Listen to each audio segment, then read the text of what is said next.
നോമ്പ് അതൊരു തിരിച്ചുവരവിൻ്റെ കാലഘട്ടമാണ്. നെറ്റിയിൽ ചാരം പൂശി വിശുദ്ധിയോടെ, പ്രാർത്ഥനയോടെ, ഉപവാസ പുണ്യപ്രവർത്തനങ്ങളിലൂടെ പിതാവിൻ്റെ ഭവനത്തിലേക്കുള്ള ഒരു മടക്കയാത്ര. ചാരം അത് തീവ്രമായ അനുതാപത്തിൻ്റെയും ദുഃഖത്തിൻ്റെയും പ്രതീകമാണ്. നെറ്റിയിൽ ചാരം പൂശി പശ്ചാത്താപത്തിൻ്റെ കണ്ണുനീരുമായി നമുക്ക് ഈശോയുടെ, നമ്മുടെ പിതാവിൻ്റെ പക്കലേക്ക് ഒരു മടക്കയാത്ര നടത്താം.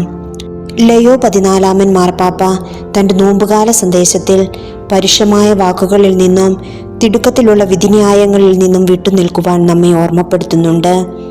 എങ്ങനെയും വൈറലാകുവാനുള്ള തന്ത്രപ്പാടുകളുടെ ഈ കാലഘട്ടത്തിൽ അപരൻ്റെ പേരിന്, അവൻ്റെ ഹൃദയത്തിന് ഒരു കളങ്കം, വേദന ഉണ്ടാക്കുന്ന ന്യായവിധികളിൽ നിന്നും ഒഴിഞ്ഞു നിൽക്കുവാൻ നമുക്ക് പരിശ്രമിക്കാം.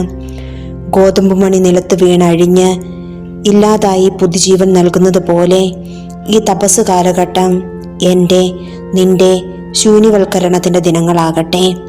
തിരിച്ചറിയാം, തിരിഞ്ഞു നടക്കാം.